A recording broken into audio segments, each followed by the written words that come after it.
Welcome to the most passionate content for card collectors on YouTube and possibly the whole entire internet. I am your host, Jake Roy, 90s Bball cards here on YouTube, Instagram, Twitter, Facebook, sometimes even TikTok as well. So today I'm really excited to bring to you another one of our collector interviews. So I am going into this conversation with a man that needs very little, if any, introduction. You may know him from the Sims and Lefkoe podcast. You may know him from his own podcast, The Lefkoe Show. You may know him from Bleacher Report. Even recently, he's been on NBA on TNT, where he's hosting a panel with some all-time basketball legends. So we're talking with Adam Lefkoe. He's recently gotten into the hobby. He has jumped in both feet, head first, whatever you want to say. He is fully immersed in the hobby. He is a great collector. And, while he is new, he has acclimated to the culture and the collecting world very quickly, gotten himself up to speed, but still learning. And it's great to see him in the hobby. We're all happy to have him, and I'm really happy to sit down and chat with him about his collection, his thoughts on collecting, and the hobby in general. It's just a great conversation when we talk about a lot of topics, and I'm really excited to bring this one to you. So let's go and jump right into that conversation.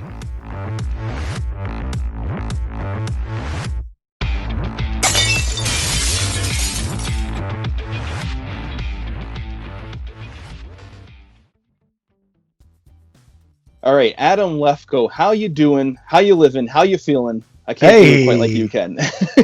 How you living? How you feeling? How you doing? We're just two members of the Black Hoodie Gang right now, and I think we both dressed right for the occasion. I think so. Is that D Wade on the slam cover there? It is. This is my partner, D Wade. It's just a very comfortable hoodie to wear around my house with nothing to do, man. There you go. It's the hoodie life for us right now. Exactly. In 2020. We'll see what 2021 brings, right? Man, I appreciate the intro. I'm excited to do this. I've watched a ton of your YouTube videos, and I've heard you talk with all the guys, and we needed to do this, so I'm glad it's happening. Absolutely, I'm glad we were able to link up. I know, you've got a busy life. I've got busy kids, so finding time has been challenging at times, but here we are. I'm really glad that we were able to do this. So thanks for jumping on with me. Of course, man. Of course. So, I want to jump right in. I know you're a Philly guy, so I think that the topic on top of everybody's mind is who are you going to, Pats or Geno's? I am going to Jim's, okay. Tony Luke's, Steve's Prince of Steaks, and Ishka-Bibbles are my four.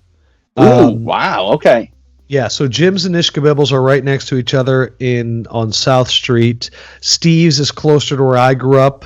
It's like in between the suburbs and the city. And then Tony Luke's is the first one that my dad took me to before an Eagles game. Pat's and Geno's is a lot of fun, but the other places, like if you're in Philly and you want a food experience, the Reading Terminal Market is an experience. Mm-hmm. There's like Amish, and it's like, and they got great roast pork sandwiches. But between Geno's and Pat's, I have always been a Pat's guy. Okay. Even though I one time was a bar back in Atlantic City, and the owner of Geno's came in and put $100 in everybody's tip cup. And that night I was like, I'm a Geno's guy.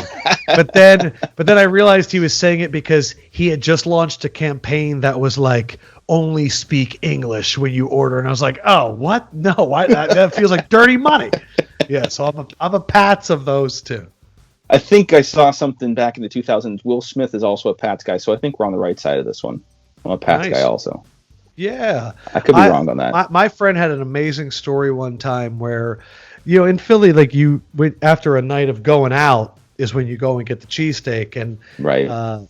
This guy went and was double-fisting cheesesteaks and was running down the street and tripped and fell and skinned up all of his elbows because he didn't drop the cheesesteaks. There you go. And he was apparently in a van going home with his elbows all bloody, just chomping cheesesteaks. So it's one of those things where, man, I haven't had a really good one in a long time. I miss it.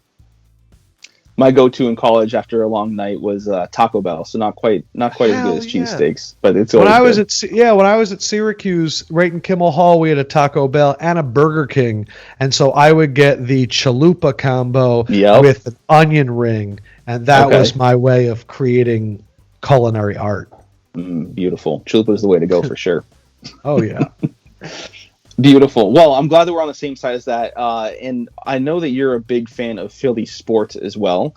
And people know I'm a big Penny guy and I love the Magic. But my number 2 team, thanks to Allen Iverson, is the 76ers. I also absolutely love... I used to argue with my brother that Dr. J was better than Jordan all time. We can debate that, but Dr. J and Iverson are my guys. What I love is when Jordan talks about Dr. J. Yes. Because when Jordan talks about Dr. J, even though everyone says that like Magic and Bird gave the league to Jordan, Magic and Bird also said they had to take the lead from Dr. J. Right. And I really think that I bet you could find an article where they're like, Dr. Jordan, you know what I mean? Like I bet you people were saying that back then because Dr. J was a star. Ooh, nice. A little veto. Gotta go with it. And also, like, there's a few Dr. J documentaries out there. If you really don't know a lot about Dr. J, just to see how he was playing in the streets of New York and the audience that he would get. It's not like today where you can buy followers and manufacture a following. Back then, like, Dr. J was just some dude named Julius that there were thousands of people climbing on each other to watch. Yep. And so it's very cool that back in those days you couldn't hide talent, even though there was no social media. It makes you think about how many guys we never knew about. But yeah, I love Dr. J. I grew up with a lamp in my bedroom that had Dr. J, Mike Schmidt, Sixers, Phillies, Flyers, Bobby Clark, and then the Eagles was Wilbert Montgomery, the running back. If you know Eagles history, when they upset the Cowboys to go to the Super Bowl in 1980, he busted out like a 50-yard run, and the announcer was like, "He's gonna do it!" Like all that stuff. But yeah, I've been Philadelphia everything for a long time. I do not have faith in the Sixers team. I have faith in Doc Rivers, but and that we're recording this, and who the heck knows if James Harden gets traded there. I don't know if that's the answer either. I have a lot of faith in Daryl Morey. I'm just looking at it and going, how many more years am I going to see a practice video of Simmons shooting a 3 and convince myself that this is what he's going to do, or hear Embiid say, I'm ready to lead, and then not. So for me, it's like, I'm done using my emotions for that. And now I'm going to wait and see. And if you prove me wrong, I'm happy to be wrong. I'll cheer louder than anybody. But yeah. So as a Philly fan, you touched on it a little bit. What are your feelings on Ben Simmons? Because I think he's, we've heard the same things, year after year from both him and Embiid. I hear a lot more blame get placed on Simmons, I think, when the team doesn't live up to expectations. So as a fan, what are your thoughts on Simmons? Are you kind of... I'm trying to find... He might be here. I'm trying to find my Ben... Here he is. This is one of my first misses upon getting in the hobby. It was probably Worf Sports Cards, too. He posted up and it was like $5.50. And I bought this card when I was in Atlanta right before the bubble, and this dude dropped to like $200. It's the first card where I prospected and got it wrong. So I was thinking he could do something. I have said with my friends for a long time that if you had to build around Embiid or Simmons, I would pick Simmons. And the reason is he is not an off-injured over 7-foot guy that is older.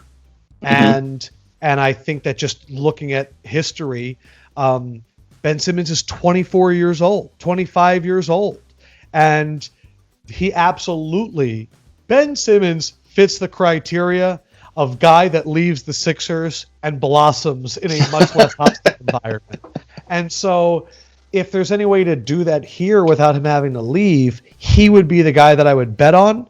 But he also gives me the same vibes that Andre Iguodala gave me, which was Andre Iguodala was supposed to be a number 1 for 8 years in Philadelphia, but in reality, he was one of the best number 3s that the league has ever seen. And it's a lot of times, like your Magic, there are guys that go there, and Nikola Vucevic, is he a number 1? No.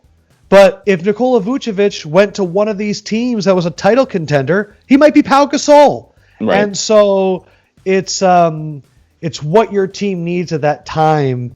And for the markets that are not Los Angeles, it's just you want your guys to stay because you're not sure if anyone else is going to come.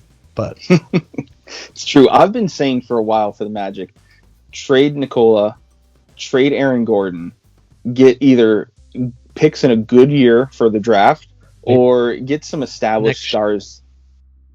You know, that's kind of my feeling on those guys. Well, look, I know that when the Sixers blew it up and they did the process, there was one franchise that said, you guys are idiots, we're doing it the opposite way. And it was your Orlando Magic. Your Orlando Magic said, oh, you're going to draft a guy like Dario Saric and he might not come over? We're going to trade up for Elfrid Payton. Like the Sixers were like, hey, we're going to take an injured Embiid because we think he can pan out. And the Magic were like, nah, we're going Aaron Gordon. And I've always taken a lot of solace in being right about the process by looking at the Orlando Magic. Like, Nikola Vucevic used to be on the Sixers. Yep. You know, Michael Carter Williams. So Markelle Fultz.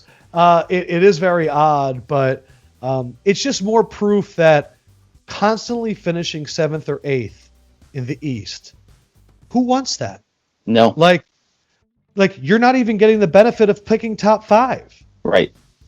So to me, that's purgatory, and that's the worst team to root for. Yeah, I'll take that one on the chest. I was arguing adamantly with some, that's the life we live as fans, right? But you had rookie year Shaq. It was a moment. Rookie year Shaq with Penny the next year, Nick Anderson, Dennis Scott, Horace Grant, Donald Royal off the bench, Brian. We can relive the '90s. Those are the fun times, but they couldn't keep Shaq, so it didn't matter. Are there any jerseys better than the old Orlando Magic jerseys? Not a single one. That blue with the white pinstripe, man. Every time I see it on a card, it just pops. There were certain jerseys. I will say that the 90s and the style that it came from the Magic was definitely a jersey. I thought that everybody was just Bulls fans because, a red and black Bulls jersey was everywhere. But I also think that the Charlotte Hornets jerseys in that era were my favorite because the Charlotte Hornets starter jacket with the teal and the purple with a Hornet wearing... Was he wearing boxing gloves? Was he wearing gloves? I'd have to look at the logo. I remember the shoes with the honeycomb on the bottom. Charlotte Hornets. That would be hilarious. I've always thought they did because okay, but he had comically big white gloves. Okay. But for a long time, I did think that it was boxing gloves, and I was like, oh, here's a Hornet, but also he can box. So I'm glad that I just proved that tonight.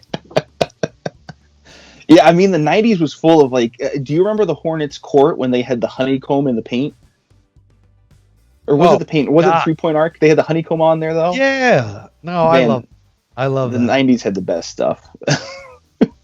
And yeah, the pinstripes were everywhere. The Hornets had them. The Pacers had them for a little while. The Bulls, I know the Pacers are bringing them back, and I think they should. Those Pacers uniforms remind me of Jalen Rose. And Rick Smits and Reggie Miller, and it reminds me of Pistons fans getting punched in the face, which was the most incredible television I've ever watched in my entire life on ESPN News. That was it was like there are certain moments where you're like, we need 24/7 TV, and one of them was that moment because it was just I could watch it forever. I remember a very short period of time when Ron Artest with the Pacers was a legitimate MVP candidate. Yeah. It's like people forget basketball back then. He was incredible. Right? Man, there was no better player that, people didn't want in the fantasy basketball drafts than Ron Artest. I remember I dominated my teams when I had him on the squad. He was a classic 25-7-7 guy. Like, and it was also just how hard he played. You know, there was an appreciation at that time for effort where, you know, because Rodman playing that defined role for the Bulls, it makes it cool. It's, you know, like, do we get as much appreciation for Bam Adebayo if Draymond Green didn't do this for the Warriors? You know, there's an appreciation for certain skills, I think, that come out when teams really win. Because when you win the championship, everyone goes, how do we recreate that? And they start looking at your role as something to emulate. And that, like, that's what scared me in this draft. The kid that the Atlanta Hawks drafted, I forget his name, 3rd overall or wherever they took him. And they were like, he's a Bam Adebayo clone. And I was like, there's nothing I trust less than when one guy explodes in the NBA or the NFL and they're like, he could be the next Tyreek Hill. And I'm like, well, Tyreek Hill runs a 4.17, so, like, I'm going to guess not. You know, like, or Steph Curry. He's the next Steph Curry for, like, the next 3 years. And so I always get worried when that happens, but it also is a testament to how good those guys are. Yeah, I mean, I love doing player comparisons just because it gives me a reference point, because my basketball knowledge is so deep in the 90s that, you know, some of the guys that I don't get to watch, you know, 2-3 years of college ball, I'm just kind of like, okay, how do I contextualize who this guy is on this team? But you're 100% right. Like, comparing a guy to Penny Hardaway like they did with LaMelo Ball is very dangerous, because there's a lot that comes with that comparison. I mean, good and bad.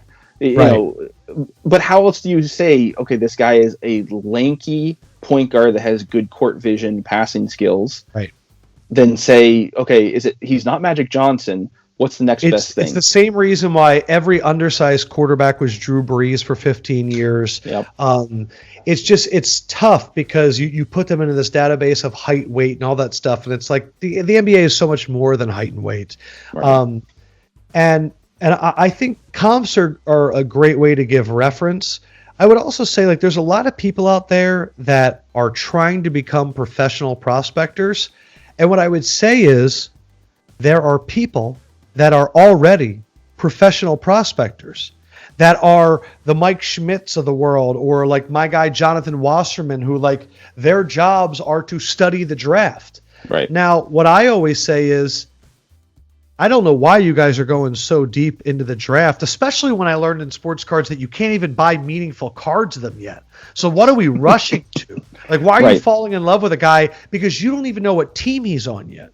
Because if your player goes to the Mavericks versus going to the Magic, it changes his trajectory completely. So why are you falling in love with people before you see where they're going to go? And what I do is I it's like if you run a business. If I run a business, I'm not going to learn how to code a website. I'm going to pay somebody that's a lot better at coding than I am. And so I'm going to delegate that responsibility to the professionals that are going to go, oh, this guy's good. And then when I watch them with my own 2 eyes, then I can factor that all in there. But I think that everyone is obsessed with being first. And I learned this by being a news reporter. Being first is really cool until you're first and you're wrong. And so I'm more interested in being right. And that also means sometimes having a take, realizing, oh, I might be on the wrong side of this. And then instead of, like, digging your heels and going, well, what about, and have you looked at, just going, okay. I think one of the coolest things that I've learned from being a hobby, I've talked to so many people, man, that are really intelligent in business. And look, man, I'm 34, and you reach a point in your life where you want to be surrounded by people that have like interests and that are going to help you advance. And one of the things that I learned from all of these guys, and I've heard this from a few people, the key is not just to be right. The key is to find where everybody is wrong. And then that's where, because that's the greatest ratio, is to be right. My guy Eric Whiteback told me this, to be right, but to be unpopular. And it's about really having confidence in yourself to go, I really believe in this. But also not being so stubborn in it, and that also asking yourself, okay, Jake sees that this guy's going to be different. In what world could he be right and I'm wrong? And if you can have that conversation with yourself, it'll expose a lot of the holes in your own argument that you've been glossing over. And I think when I hear people talk about cards a lot, they'll go, well, 2012 was a very good year, and, well, this is actually a very rare thing, and blah, blah, blah. And it's like, okay, let's pretend this is debate class. What's the downside to that card? And I think a lot of people don't want to say it out loud because they think if they say it out loud, people are going to hear them. Right. And I think it's a conversation that a lot of people should have with their PCs, which is like, which ones could I be wrong about? Which ones are not the market is stupid, but maybe I misread, the market as a whole. It's something I see with a lot of people that collect cards that haven't gone through this boom, where they'll say things like this market's dumb, or I just wish people could understand. And I want to be like, there's never been anyone that's been successful by calling a market dumb. There's no one shaking their fist outside Wall Street that's turned it into a profit. And so you can either get upset or you can get on the right side of history. And I think it's up to you to check your ego, Yep. It's hilarious that you bring that up because I've had some private conversations with some people when, cards were booming, COVID was raging and everything like that. And they were saying the exact same thing. This market is dumb. This is dumb money. And they had some, nice 90s cards. And, just before the last dance, like we're talking, I think it was probably December, they sold a good chunk of their collection. And I said, hold on to it. Just wait it out a few months, wait it out a few months. And they said, no, I'm done. It's not going to go any higher than this. And they moved a lot of it. And then the last dance came and, some of the cards that I was moving during the last dance, they're like, wait, what's that selling for now? You got to be kidding me. And they, they're still jaded about it, and I see that happen. And I think there's two key pieces. A, when you're wrong, how heavily are you invested in that opinion that you're wrong on? Right. And then how do you mitigate that risk? Well, not only that, but like, how do you rebound from that? Yes. Because you can be wrong 9 times out of 10. You only need to hit once. For you to just kind of get those, it's just like gambling at times. Yes. If you lose 5 hands of blackjack, but you win 1, you might have, come out even at the end. So, I always try to tell people, okay, just like you're saying, with your opinions, have those discussions with yourself. Don't get overhyped on your own, don't get high on your own supply. And that's the key, because I think one thing that I've definitely taken from like a lot of Stoic stuff that I read is to not define yourself by any individual success. So I should not, I don't like to introduce myself as a TV broadcaster, because what happens when my TV career is over? I'm gonna be like, I don't even know how to describe myself. Like it gives you an identity crisis. So if you go out and you make a sale and you're like, I make profits on my cards, and then you get a card and it drops, it's going to shake your confidence in you. And that's why when I see guys like Card Collector 2, Ryan, when I see people, even Rob at Burbank Sports Cards, and I see the sheer number of cards that they are going in and out, and you begin to realize that it's not that they're picking the right ones every time, it's that they're not stopping, and that they're keeping this cycle going. And I think that, if like I had look, in August, September, when things really peaked and dropped off, I got clipped holding the bag on a few cards. I'm okay to show it because I'm okay having it. I have a PSA 6 Jerry West. I love this card. It's the logo. I think that even the back is awesome, like sort of like how they describe him. And I'm like, this is a card that I'm going to want to have for a very long time. I got it at the fucking peak. If you look at Card Ladder and Lamine James made a meme out of it, I'd be on a mountain being like, hello, I set the market. And so for me, it's one of those things where I go, I'm going to learn from that. But at the same time, I'm not going to lie, there was probably like a week or two where I was like, I just don't feel like buying a card right now. Yep. Whereas before it was like research and buy and research and buy. And then when the dip happened, it shook my confidence a little bit. And what I had to realize was that's how markets are. And I wasn't paying attention to the signs, and it's not always going to go up. And it's good that it's not always going to go up. All the things that we were all telling each other and all that stuff. And this is the bear trap in Jake's chart about how everything's going to get to mania and all that stuff. Is what I'm saying to myself. And then you begin to look, and at least what I say to myself is, at least the card I got holding the bag on is one of the greatest players of all time, and he's the logo. Because there's a lot of people out there with a base Prism 2019 or something like that doesn't feel great right now, and that might not ever go up again. Right. And I think it's about having perspective, but it was also a great realization of you're not the smartest person ever, and this isn't going to just go infinity, because there's nothing in the world that does that. Right.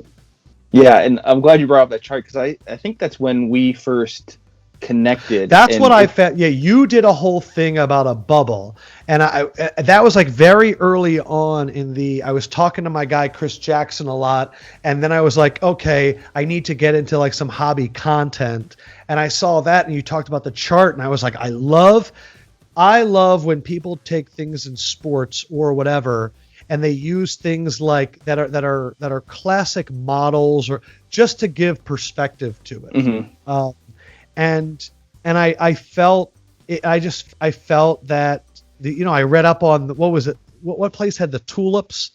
Where there was the tulip bowl. Yep. And you read about it, and it's just a great reminder to not get caught up in things, and to have perspective, and to diversify into other things to avoid that crazy fall off of the cliff. But it's crazy.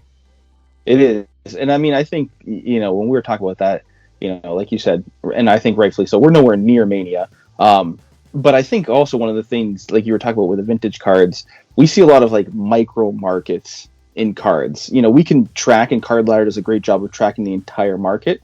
But there are so many individual cards that'll have a little boom of its own, and it might not necessarily follow the entire market trend. So it's also key to kind of pay close attention to those specific singles that you're looking at. But like you said, if it's a card that you just love having, it doesn't matter, and let's just say it's a Prism card, right? Or, whatever the grade is. If it's an 8, if you get a Ja Morant and it's an 8, and you're just like, well, I pulled this out of the pack, I'm not really happy with it being an 8. If you love Ja Morant and you love that card, and you love that he's got 2 different colored shoes on in the picture, and all those nuances of that card. See, I would go the difference. I'm going to go with a different mindset on that. If you are upset with the 8, then learn how to turn it into a 9. Absolutely. And so this is the thing. I'm not coming at you. This is just something that I feel like a lot of people in the hobby, they give it as advice, and it rings hollow to me. Where people will go, just collect what you love, and I'm like, yeah, but everybody's spending their hard-earned money on this, and they don't want to take a loss. And so if you have an 8 and you want to move up, how do you flip that card to give you the funds to target a 9? And so I think this whole, just collect the cards you love, that is a great place to start. And I think that it's an awesome way to learn the markets. Like for me, loving Brian Dawkins was the way that I realized that there's a huge gap between offense and defensive players. And then I was like, well, wow, quarter. And so I learned because of my love for him. You know, I looked at Allen Iverson, and I through Allen Iverson, I learned about how important pop reports are, because I looked at the PSA 10, the base, and I was like, oh, there's a good amount. And then I looked at the refractor, and I was like, there's like none of these. I can't remember what the pop is. I don't know off the top. I think the pop, and I'm taking a guess here, of a PSA 10 Allen Iverson base is 666. I'm almost positive. Okay. And that one stuck with me. I'm going to Card Ladder right now. I was going to say, Card Ladder will be our truth. They'll know. If I got it right, I'm going to feel very happy about myself. But I think that we've had, you know, Josh has been talking about this a lot. Our guy Brett has been talking about this a lot. You know, ways to consolidate and grow. And so I think the whole phrase PSA 10, 671. We've had 5 in the last. You were close. Well, it was 666 because I was like, I don't want to buy this card because there's 666. Who sent those extra 5 in there? Somebody messed that number up. It's been interesting. It's like when I first got the LeBron James Topps Chrome Rookie PSA 10, there was 1996, and now there's been like 40 to 50 added over the last 8-9 months, which has been cool to see. And then you go, okay, that was 17 years ago. How many more could really be out there? And you just don't know. But I would say collect what you love and it will be nice. But if it's not the card you want, that is not the answer to be okay with it.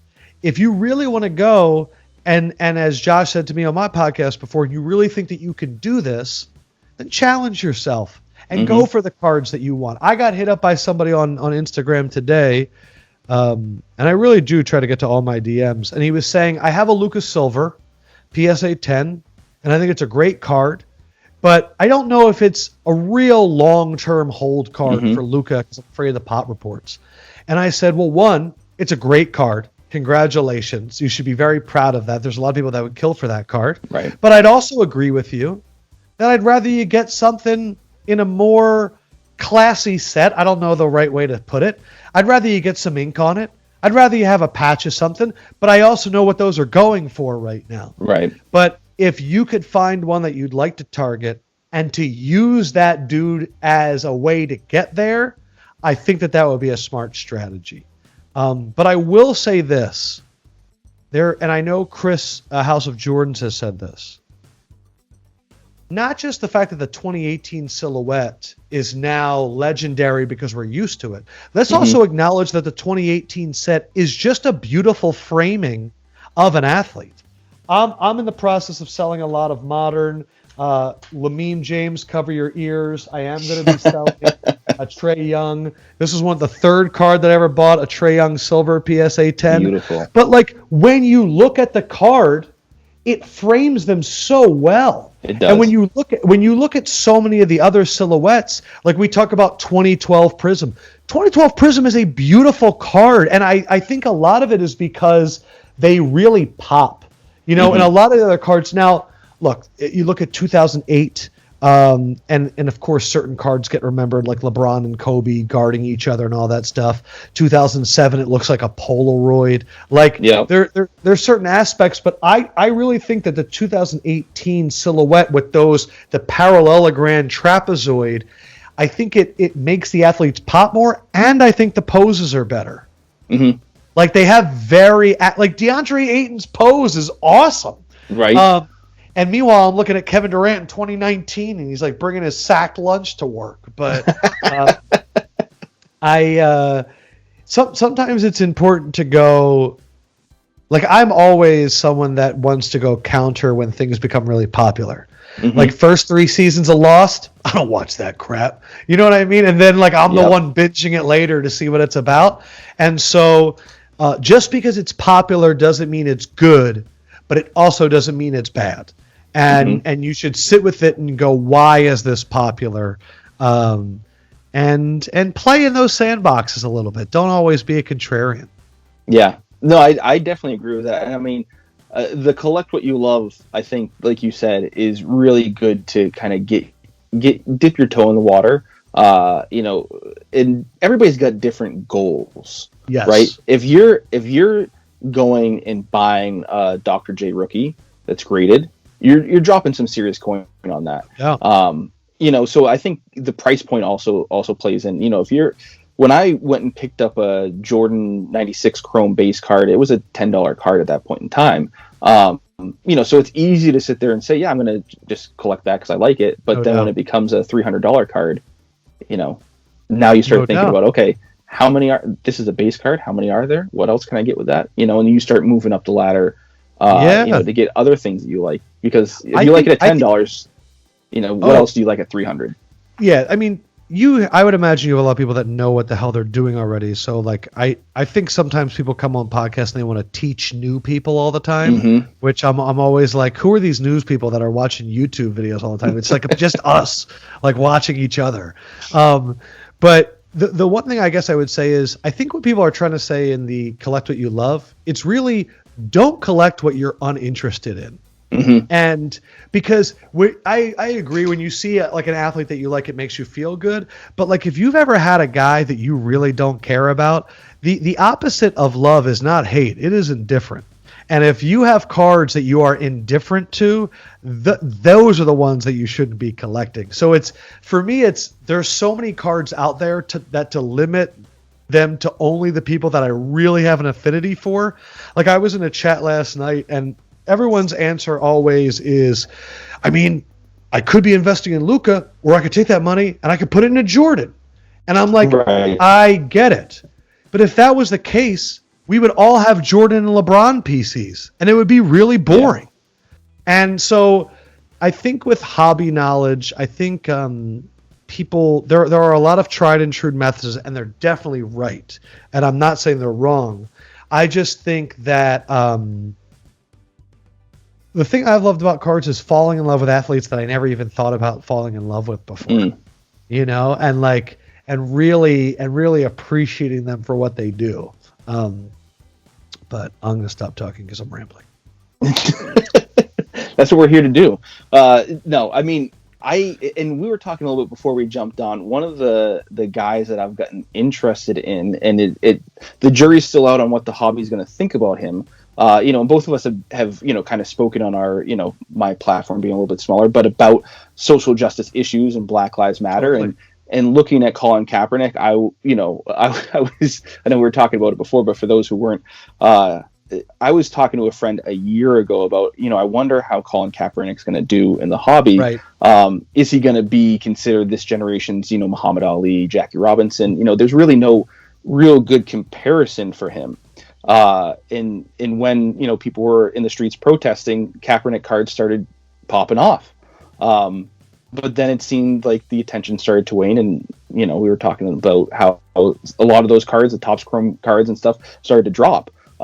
You know, and easy to say, again, that's another one of those, you know, collect what you love, or, you know, is it more of what the hobby thinks about the guy? I think it'll be interesting to see, you know, somebody like him. I was looking at so many Kaepernick cards back in May and April, and they were flying. Like, they were getting to 400, 500, 600. Then I started seeing Top Chromes hit like 1,000, and I was like, wow, this is really moving. And now they're just sitting there. Yep. And I do think he has a documentary with Ava DuVernay coming out on Netflix next year, and I think that will be big. I also think Kaepernick's going to be a guy in 15, 20 years where we really appreciate what he's done more. I still think we're still in the conversation where people are like, Colin Kaepernick, and then someone goes, he'd throw an interception. Like, he's not better than Andy Dalton, and you're like, it's still too fresh to like realize what happened. Like I told you, I was breaking a box of 2014 Prism, and I got Kaepernick, and I was like, you know what? I'm not grading it. I'm not getting rid of it. I'm just holding on to this one because that's another thing about collecting. If you like Colin Kaepernick, you don't have to go out and get the best Colin Kaepernicks. You can just get Colin Kaepernicks. And because, look, we both are in interracial relationships. I'm not married yet. You have a beautiful baby. You have 2 beautiful babies. And like you said, this is someone that if I know people that are really not into sports cards, they're going to look at this if they're into like look, I have friends that are black, and also like when my kids get older, this is someone that I like to tell them about. Right. And I think that's a really cool story because I think Kaepernick was one of those guys where I first got in and I was looking at his cards and I was talking to people in the hobby and they were like, people don't really collect them. There's not a lot of Kaepernick PCs and all that. And that's when you learn like you want to collect what collectors collect and all that. And then eventually you have to go, well, maybe I'm going to be that guy. But I think that you cannot tell the story of the NFL without him. And I think he's going to be an absolute enormous figure as time goes on. And then what my belief system is, it's someone that I really have a lot of respect for. I showed you before this, I recently got a Naomi Osaka card, and I cannot wait to get it in hand. And it's the same reason why one of my favorite cards is my Kareem, because when I see documentaries about him, I'm proud. And so it can't all be about points and championships. And it also can't be about who's the best dresser. Like if I hear somebody tell me that Shea Gilgeous-Alexander cards are going out because of his clothes, I just think in the end, I had a moment in March where you kind of look at your life and you're like, well, what do I stand for? And look, I want to have fun. I want to have fun with my content. I want to talk about sports because that is my job. But in my regular life, I care about things bigger than sports too. Yep. Yeah, absolutely. And I believe your fiance, you said, is from Nigeria. Oh yeah, you know this. Don't play the game. We both know jollof. Come on now. There we go. I was just gonna say, shout out for jollof on a Thanksgiving plate. Doesn't matter if it's Ghanaian or Nigerian. It's great. Is your wife Ghanaian? Yes. Yep. Oh, that's why you keep saying the jollof might be better. Yeah, for people in the hobby who don't know, and I would imagine it's all of you. The countries in Africa and the Caribbean, their dish of like uniformity is jollof, and they literally have events called Jollof Wars, where if Jake's wife's family and my fiance's family, if they were like, oh, our jollof is better, they might fight because that's how passionate it gets. It's right up there with LeBron versus Jordan, is Ghanaian versus Nigerian jollof. And that's why I think Jake's nice enough to not just come in here and be like, my wife's jollof is not as good as your fiance's jollof. Like, it's just a nice gesture of his. I'm only kidding. I'm sorry. Quick little story about that. We were at a wedding. And the bride and groom, I don't remember which was which, but one was Ghanaian and the other was Nigerian. And I made a quiet comment to just my wife and my sister-in-law and my mother-in-law about the jollof. Psycho. And they looked at me. What did you say? Wait, what did you say? I just said it wasn't Ghanaian jollof. And they both looked at me and like, are you crazy? And they were going to hit me on behalf of they didn't know who cooked it, and I was just kind of joking around because my mother-in-law's jollof is the first jollof I ever had. So, Gotcha. The first one is, you can never top it. But they were like, you can't. And I'm like, oh, it's just us. What do you mean I can't? And they're like, no. You say that in the house only. You don't say that in a public setting. Yeah. It is very funny, but I will say this. My fiance's family is like the most welcoming people ever. And my only issue with the jollof is I know that her mom is not putting in the full spices because she thinks that I have like a weak white stomach. And I keep going like, I'm good with spice. Right. And she's like, no, I'm worried about you. And I'm like, just give me the goods.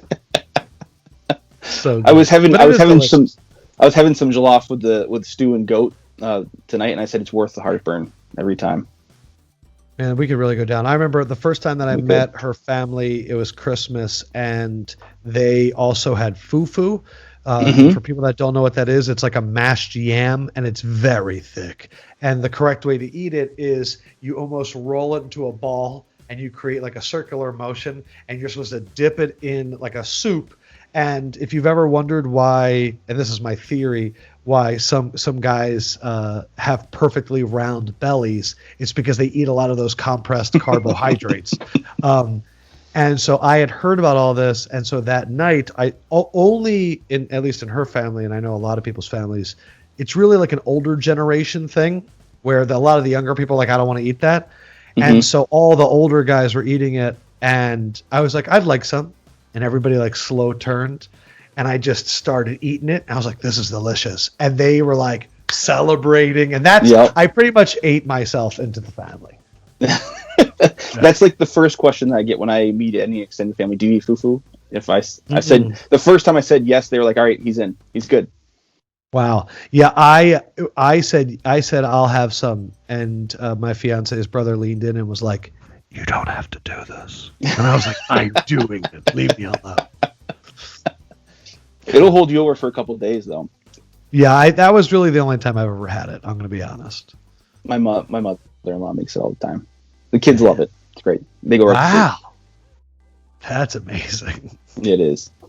So while we're on the topic, one of the things that just popped in my mind, I know, we're both fans, and we've talked to Gary Vee, and he's had a take that he thinks that over the course of time, if the people that follow sports and are also in the African community, because Africa, is, starting to collect cards, it seems like. But are they? That's what he said. That's what I've heard from people. I don't know.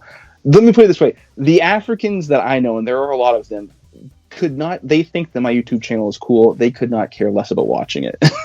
No, they'll go and play FIFA. And so that's my thing. And I do not want to make a history of going against Gary Vee, because I feel like he is more right than he is wrong. And he is a friend, and frankly, like, he's the reason that I'm doing this in the first place. Like, he really is. Like, he sat me down at dinner, and for 2.5 hours pretty much took me through eBay sold listings, taught me how to look at eBay, explained to me prices, explained to me like, he did it all in one night. And that's the reason I'm here today. At the same time, this is the same thing that I hear with soccer about. And I'm not going to disparage soccer. I'm actually going to say that I believe in soccer long term. But there is an American tradition in collecting baseball cards. It goes back for longer than a century. It is woven into the identity of this country. A lot of collectors' universe is not just cards. It's coins. It's stamps. Yep. We're a collecting country. Like we got thrift stores all over the place. Like, that's just, it's like in our nature, like our heritage and our history and all that stuff. And I just don't hear about it in other countries. Now, and I'm not saying that they don't. There's clearly a huge collector base in Australia. There's clearly a lot of people ripping wax and doing stuff in parts of Asia. And I think that there's definitely a lot there, but I haven't heard of the Portuguese ripping Prism Euro Cup. I just haven't seen it. Now, I believe in soccer long term because I believe in soccer in America long term. And I think it's because people like me who grew up, whose mom didn't want him to play football, so he played soccer. It's when I was growing up, Premier League was not on NBC on Saturday mornings. I'm a big believer in sports can become popular by regularly being broadcast on television. That if ESPN was broadcasting lacrosse at 7:30 p.m. on a Saturday and a Thursday and a Tuesday, and they were doing a big thing on it gets more eyeballs to it. So, that's why I understand people investing in Christian Pulisic and all that. If he becomes the guy that gets soccer in America big, like I've heard that before. It was Freddie Adu. Like, nobody was bigger than Freddie Adu. And for those who don't remember Freddie Adu, he was LeBron James before LeBron James. He was everybody knew about him. Freddie Adu was the 14-year-old kid that's going to make American soccer great. Yep. There was Landon Donovan. It was the coach's son, Bradley. We've seen it many times. It was the awesome dude from Dallas that raps. I can't remember his name. I don't remember. Alexi Lawless, you remember him? Oh man, Kobe Jones, all those guys. Yeah, they were great. But for me, I will say this, because I know a little bit about Nigerians and how they are phenomenal business people with incredible work ethics. And now I will say this, if there's a lot of Nigerian Gary Vee fans out there and they go, you know what, I'm going to get into the hobby, which there absolutely could be. Mm-hmm. Maybe they do want to get guys that have Nigerian backgrounds. Maybe they do want to go get Giannis because that's where he's from. Maybe there are people from where Hakeem Olajuwon is from that's going to be more interested. I want to see numbers from the, like, you know what I mean? Like, I'd rather see numbers than the hypothesis. And the other thing is I'd like to see wax being ripped in Africa. Because I haven't seen that yet. And that's a YouTube channel.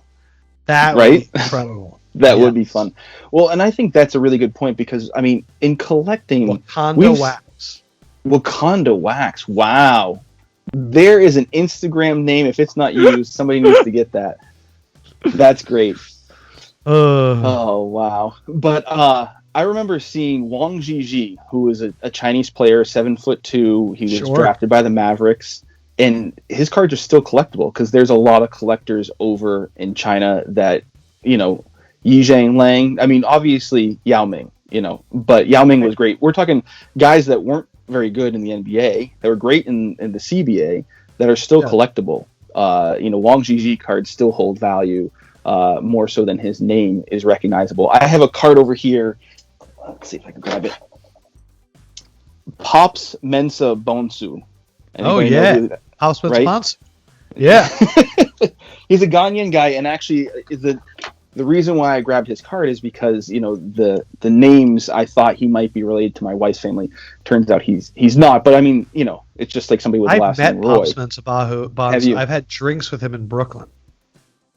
And that was it was like some event that, like some party I was at, and he was there with a few other people that were like family roots deep in Africa, and they saw my fiance and they knew her from somewhere. Okay. And they were grilling me. They were giving me the test to make sure that I was hip enough to be, which is always fun. But I'll say this.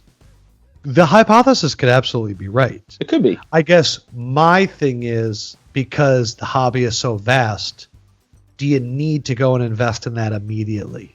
Right. I think there's a lot of other places that are going to have growth first, and that if you want to keep your eye on it and come back to it later, I just think that we haven't reached mania in this country yet. And until that happens, I don't think you're going to see it in these other countries yet. Right. And I know everyone's going to tell me that China always follows the U.S. We've seen it with sneakers. We see it all the time. Sure. But I just wanted to get super big here first, to where, like, I still get emails, like my agent will email me after like Star Stock got some funding. Mm-hmm. You know, my friends will hit me up after Collectors Universe got offered to get bought. And it's like that. I guess I'm more waiting for, like, someone to like, I'm waiting for an athlete to walk to a game holding like his rookie card or something like that, or I'm waiting for a rapper in a video to be sitting there and be like, I can't hear you because I got LeBron's to my ear, or something like that. Like, I'm waiting for those moments, like cultural whoa moments, and at the same time, I'm also enjoying how it is right now. You know, like, and I know it's different than how it was a year ago. I can't imagine what it was like a year ago compared to what it is now. Man, a year ago, August, I was able to walk into Target and there was a number of different basketball products on the shelves. So, you know, that just let that sink in compared to now. Were people not looking, like, people were clearly still making money. Mm-hmm. But were prices, like, much more stable? You know, that's a good question. I wonder what, I mean, I think a lot of people, it really, to me, started with the Nats PMG Green Jordan. And when people saw that number, all of a sudden they started really paying attention to, what was the number, and when did it, and he bought it? Yep, Nat bought it. It was a PSA authentic. Is this why every time I talk to someone and then like a PMG green Jordan comes up, they're like, "Well, we know who has one of them." Like, are they always? Yep. Oh, so it was a very public sale. Yeah, I mean, so it was on PWCC. I actually had done a live stream with Chris and Josh and a couple other guys to watch that because it was such a big thing. Fun. Yeah, and it went for, if I remember correctly, $235K, I think is what he got it for. So, there's another one that's up right now while we're recording this with Heritage. I think it's still up. I'm pretty positive it is. Yeah, I was looking through their booklet, and I was like, some of these are disgusting. Dude, the cards that they have up there right now are insane. Crazy. But yeah, I think, so when I was posting about that live stream that we were going to have, I had friends hitting me up that thought it was my card. They were asking me, "Hey, can I hold $1?" And I was like, "Yeah, when I get it." Like, what do you talk about? And they thought that was my card. I think that when that happened, a lot of people started taking notice. And then, again, this year with the LeBron RPA, people are seeing some of these cards going and say, "Wait a second, yeah, there's money here."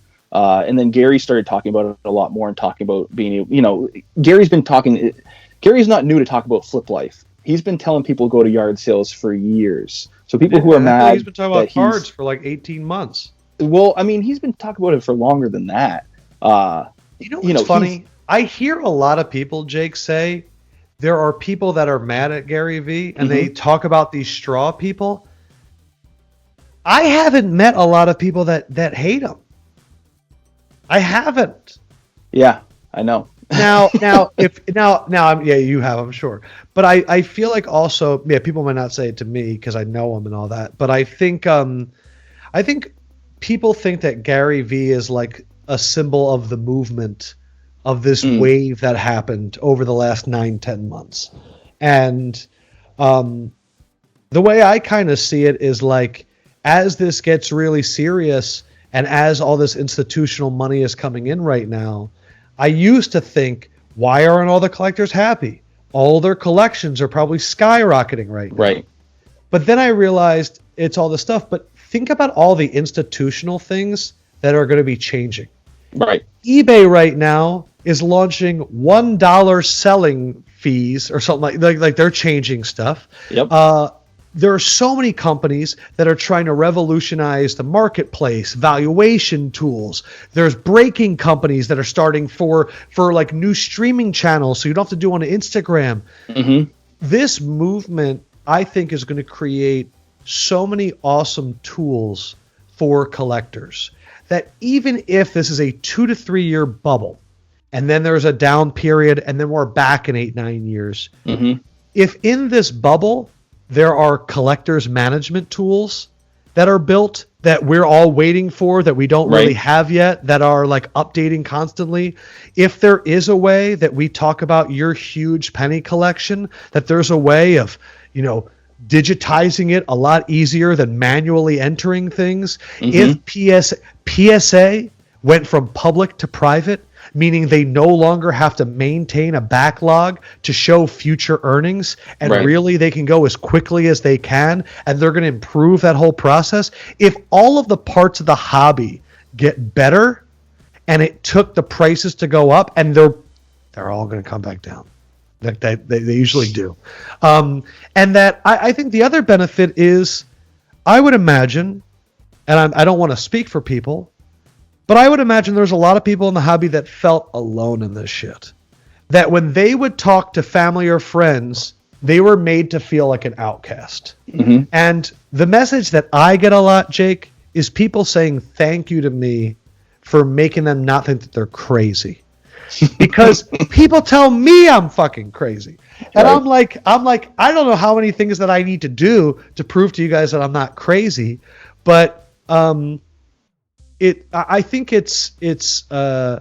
I think the thing that I wish people would realize too, you don't have to be friends with everybody in the hobby. Like, just like you said that there's different groups of cards, there's modern basketball, there's vintage, there's other cards, whatever. There's that many groups. Like, nobody went to the lunch table at high school and said, "Hey everybody, let's all sit together." No, you sat at your table. And And I think the key is for everybody coming in, there is no cool table. Mm-hmm. That's if you could realize that there is no cool table and that we're all just hanging out and it's not high school anymore and it's not about who has the coolest collection. We're all just hanging out and we're adults drinking wine and bourbon and talking about cards, and that none of the people talking shit would be man enough to say it to anybody's face at the National anyway. And if they did see them, they'd probably be like, hey man, I follow you on Instagram and it's super cool to meet you. Once you realize that it's all fake anyway, and that most people are shitting on other people to get likes and follows, once you realize all of that, just collect the cards, man. And like, let's have fun talking about it.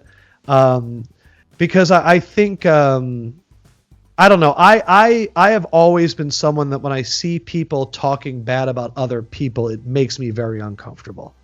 Because it's just a low frequency of energy that I don't like in my life. If I meet somebody, if I work with somebody and they start crapping on other talent they've worked with, I tell my producers I don't want to work with them again. What are they going to say about me when I walk away? Right. And so, people that tend to talk a lot of shit are not people that I want to talk about anyway. And they're people that are typically not doing things for themselves, so they'd rather bring down other people to make themselves feel better for their inaction. Speaking of action, I want to give a shout out to Brett from Stacking Slabs for this reason. That motherfucker's organized, and he has a schedule, and he's cranking them out. And I like when OCD people, which he clearly is, get into content because they make content all the time. And I am not that kind of a person. I need to be inspired to make a movie. and so when I see people like him that are like, I'm going to put up my tweet on Monday, I'm going to interview somebody on Tuesday, I'm like, more power to you, man. I don't have that discipline yet. It's something I've been trying to work on for years. Right. Yeah. I mean, I think that for me also, like, I am one of those that sometimes, life just happens and you can't schedule around life. So, when we're free, we're free. Brett doesn't have a kid, Jake. You have a baby. You have 2 babies. And like, just to schedule this podcast, you're like, hey, you free? And I'm like, yeah, I got time. And you're like, okay, well, I can't do it here and here because I got to put them to bed and all that. And I'm sitting here being like, I got to go get more bourbon. Like, that's my big thing tonight. I'm over here ordering lemon pepper wings. So, no, I'm so excited to have a kid. At the same point, everyone that has kids always says they look back at before they had kids and they go, how did I have that much time? Yep. And so I'm trying to enjoy it right now because I'm very well aware that once that happens, your life is completely different. And I'm excited for it. Yeah, but I mean, it's so let me make you feel a little bit better. It's just like looking back at freshman year in high school when you're a senior and just like, oh, that work was so easy. You don't have the perspective until you look back, and it's just like challenging yourself to do more. When I had one child, I was like, I don't have time for 2. And then you have 2 and you're just like, yeah, I can do this. When you challenge yourself to do more, you'd be amazed what you can actually get accomplished. Now, with that being said, I'm challenging myself to find time to work out because Lord knows I need it. And how's it's it difficult. going? It's not going good, and the winters in I'll just say this. So I hate working out. Well, no, I don't like running. That's why I pay a trainer. Because I've allocated funds because I need to make it a part of my thing.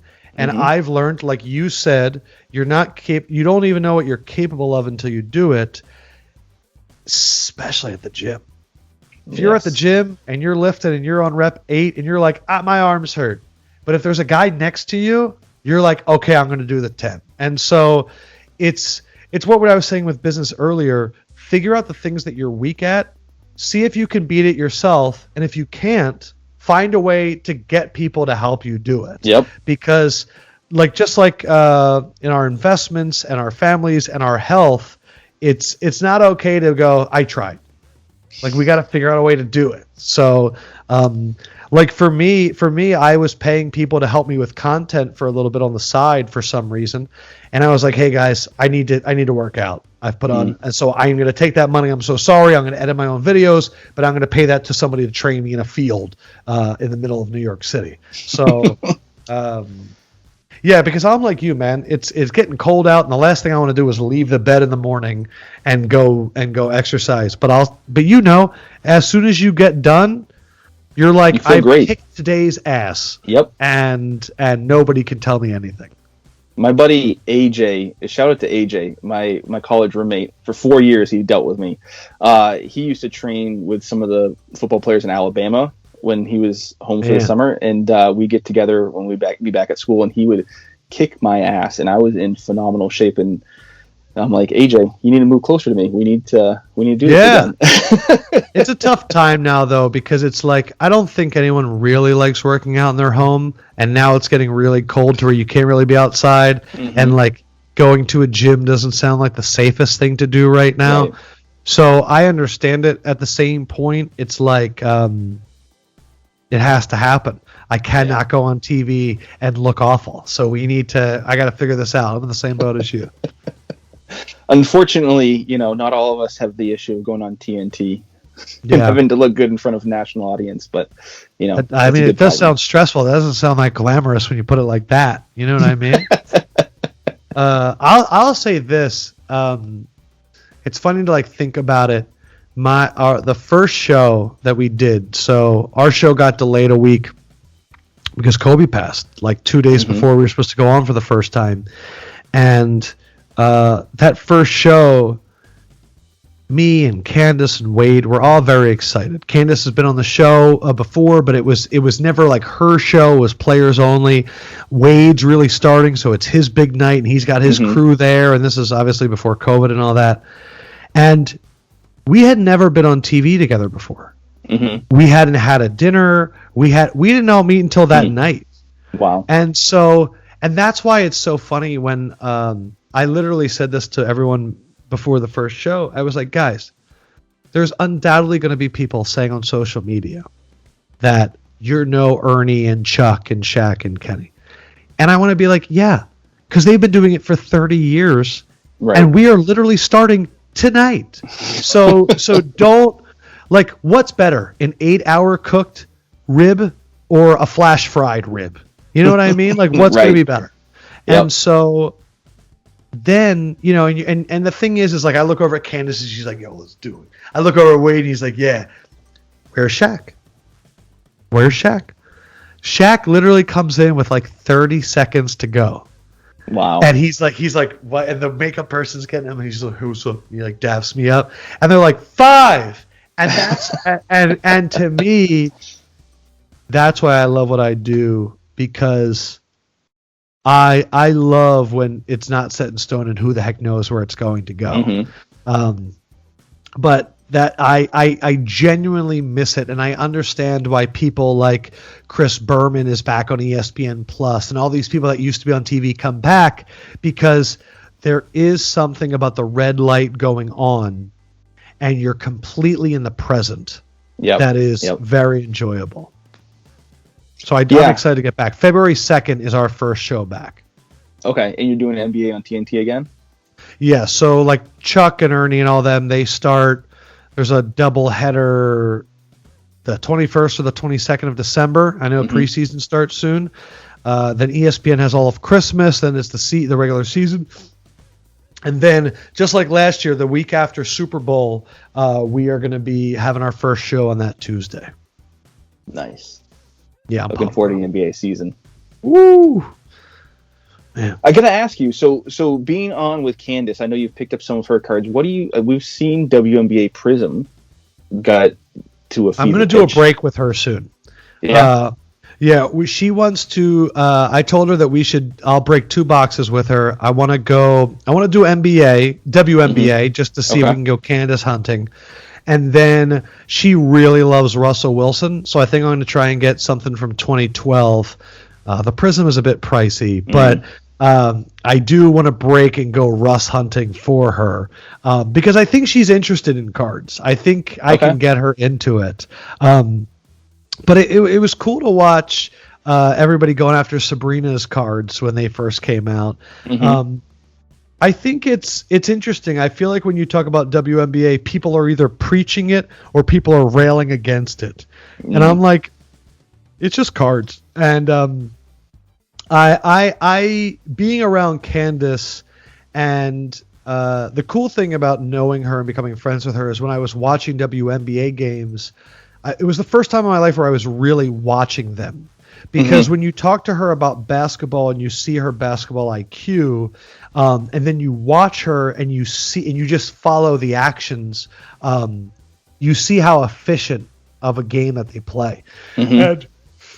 And I don't know, I got a whole new respect kind of being friends with her, because it's also one of those things. I cover the NFL, I cover the NBA. I don't have a lot of bandwidth for more sports. Mm-hmm. Like, I'm not a guy that watches a casual baseball game. I'm just not. I would rather listen to like a Zach Lowe podcast during that time and learn more about the NBA.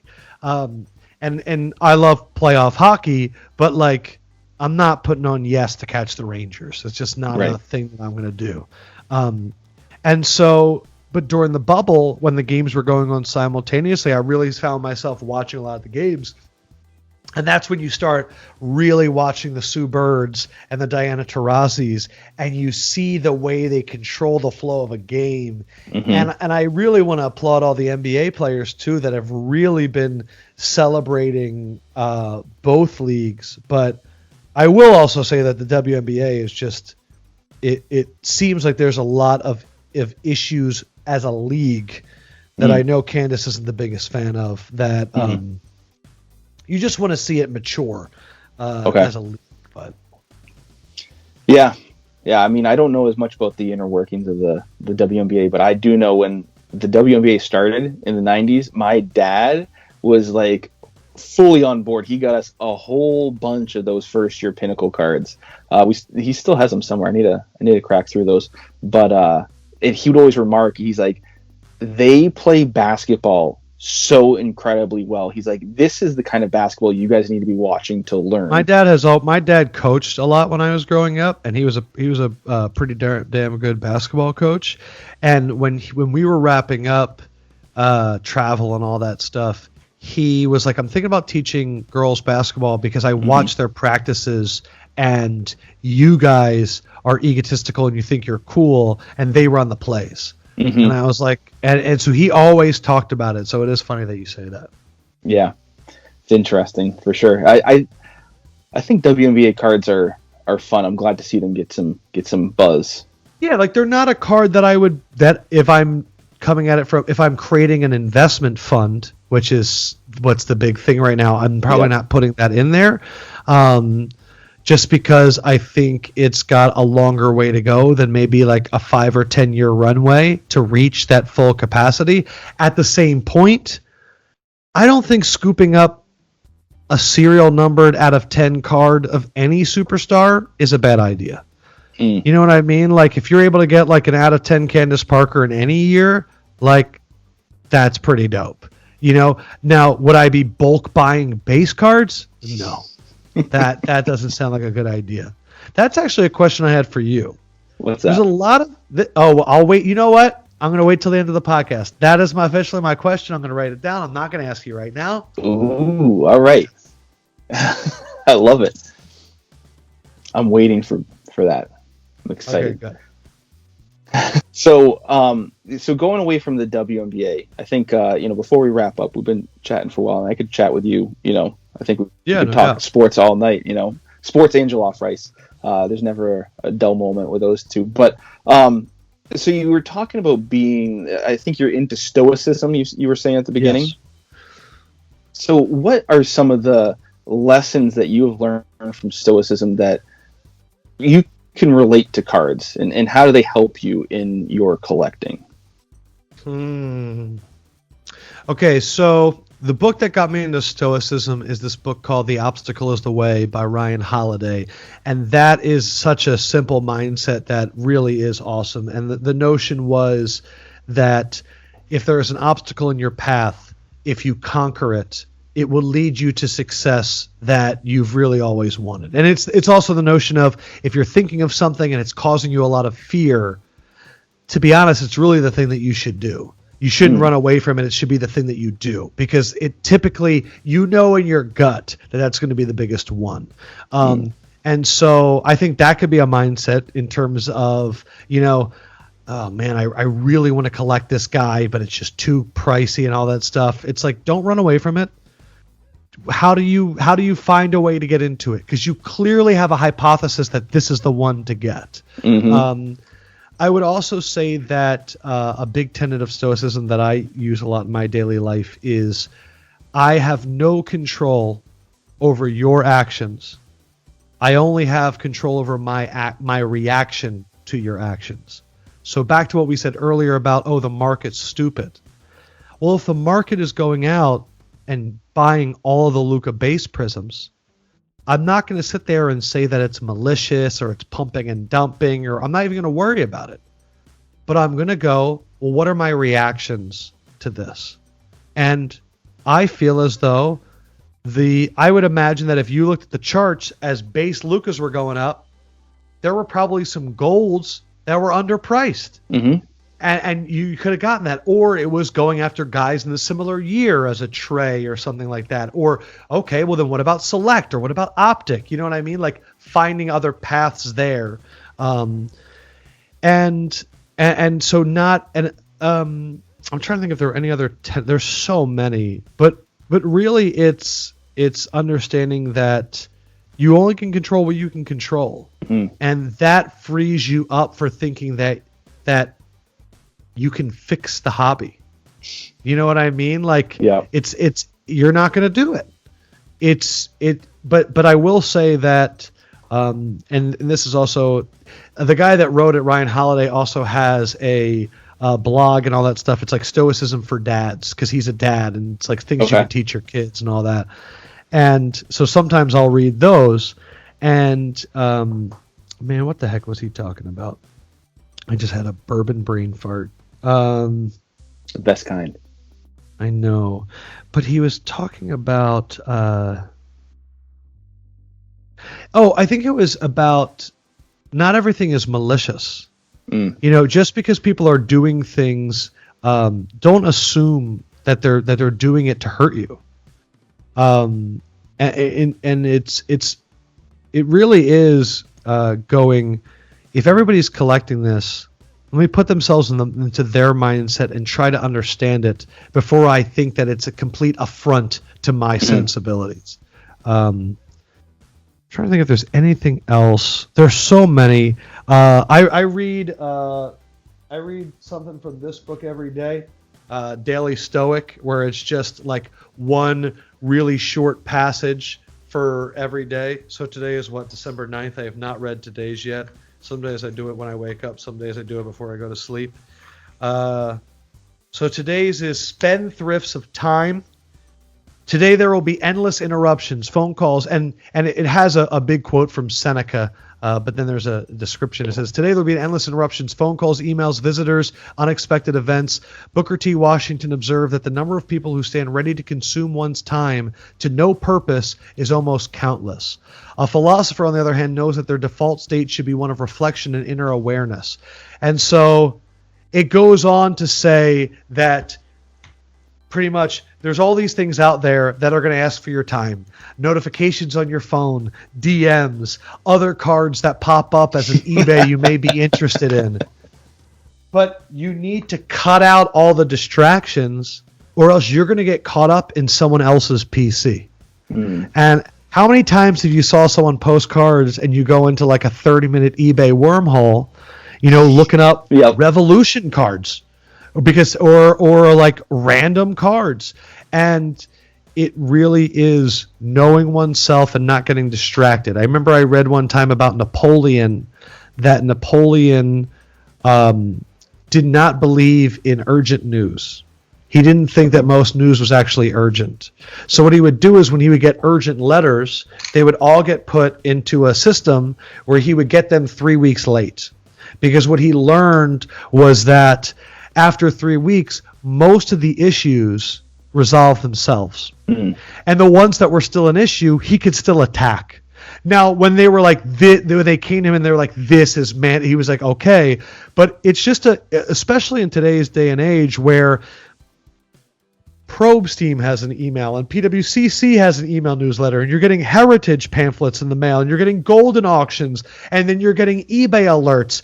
There are so many things right now that are hitting you up, and they're going, investment opportunity, new PC. And I think the reminder of knowing your core and not getting distracted is something I'm still working on. It's funny because I try and do that in my everyday life, and then in my card collect in the beginning, I was like, this is my chance to have a taste of everything. Like, I literally have Mahomes next to The Rock, next to Rick and Morty, next to a Jordan, next to a Kevin Herter, next to a Dame Lillard Silver, next to a LeBron. Like, that's what I have up that I'm looking at. And I get a weird satisfaction of having a little bit of everything. So I need to take my own advice there, but it's those are probably just a collection of different ideas that off the top of my head I'm thinking about. I like it. And so one thing that I think we've touched on a couple of times, and you hit on it there with, we can only control our reaction to other people. We want to keep positive vibes in the hobby because there's a lot of good going on. What do you think, for people that, whether they have a platform or not, what do you think is our responsibility if we see bad actors? Okay, let's go into that. So not a person. What is a bad action? So if you see something like obvious knowledge of somebody trimming a card, let's say, right? We've seen some blowout threads where there are trimmed cards and people have tracked where that card has gone and figured out that there is, a bunch of cards that have all gotten trimmed that have been in this person's hands, right? If people see stuff like that, do you think that it is better to call it out and make people aware of it, or is it better the hobby polices themselves? I've never seen a community that polices like this, and to me, it gets back to that lunchroom mentality where everyone's like, "You ain't doing this shit again." So I actually think that by policing themselves, it's actually pretty good. I think you can really. I think what's interesting that I see about the malice stuff is it's a lot of experienced collectors saying, stop fucking with the new guys because you're going to ruin the hobby by people getting upset about everything that's going to happen. So I think that's part of it. I guess when I think of bad actors, I think about, and it's typically a lot of young people, telling people to buy to then maybe do a pump and dump scheme. And what I would love to tell everybody is there is no content lane less enjoyable than the prospecting lane. As somebody that as somebody that had a segment on Bleacher Report's main Instagram account, which at last check, what are they up to in terms of followers? What do you think?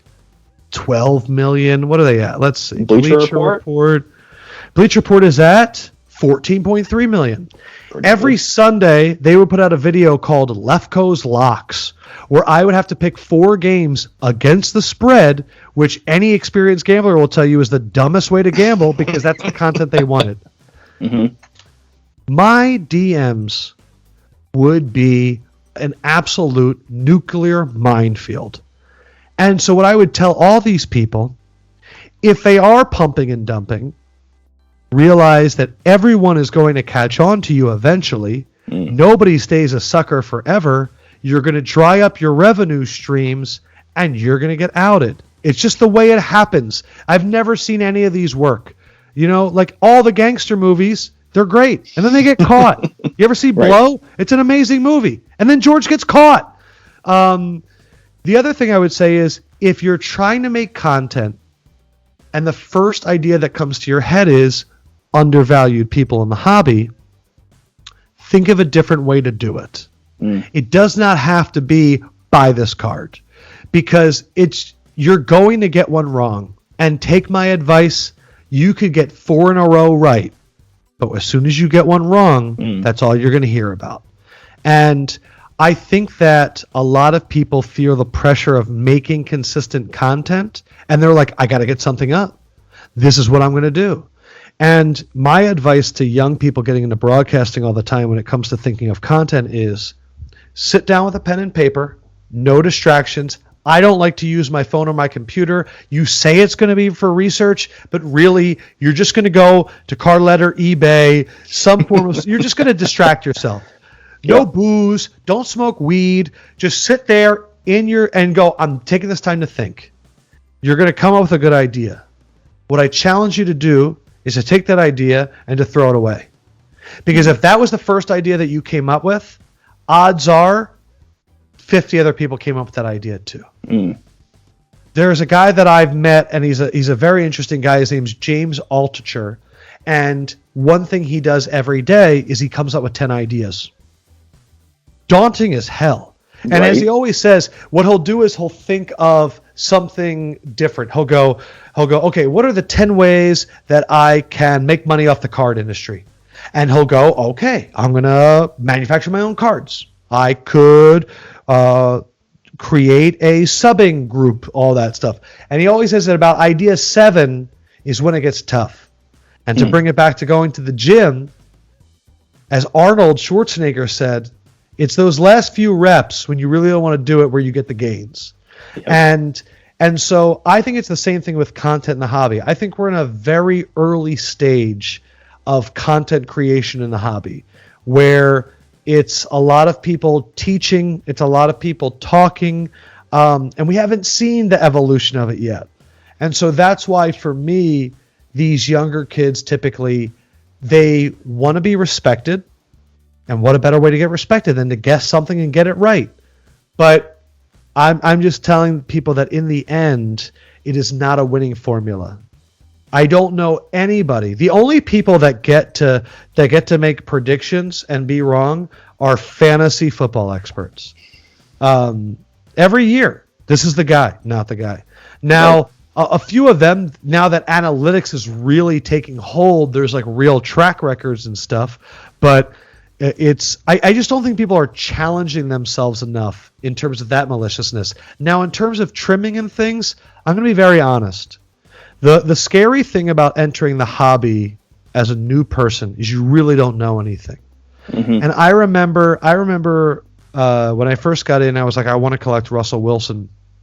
And I started looking at his contenders, and Chris was like, be careful of the white contenders. Apparently, a lot of them were given out the back door. Mm-hmm. And I was like, what? And then one day I was like, well, what about Dak? And he was like, be careful. Dak was using a fake autograph machine, and if there isn't a sticker on the back, it's not his real auto.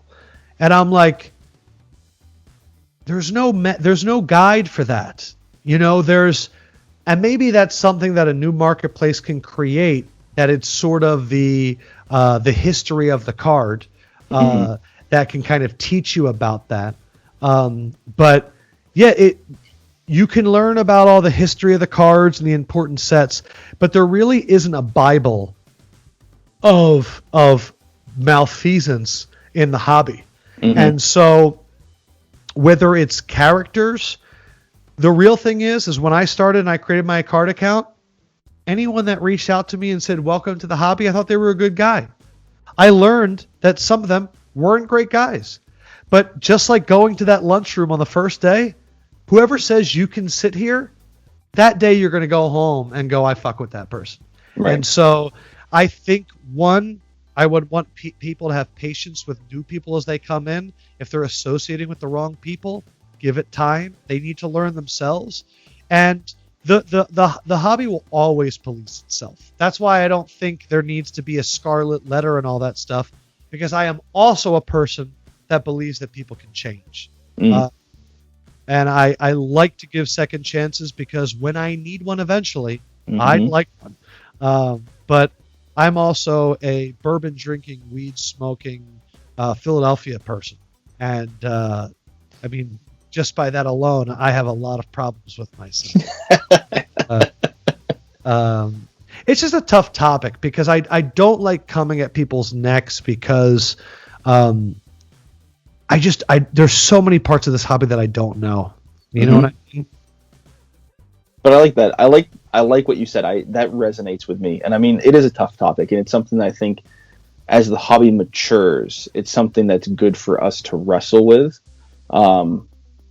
Because, you know, like you said with content, it's in its infancy. It seems like it's getting so crowded because there's so many content creators that have popped up in the last, you know, year or less. But look at, you know, like you were talking about with fantasy sports, look at how much content there is for fantasy sports.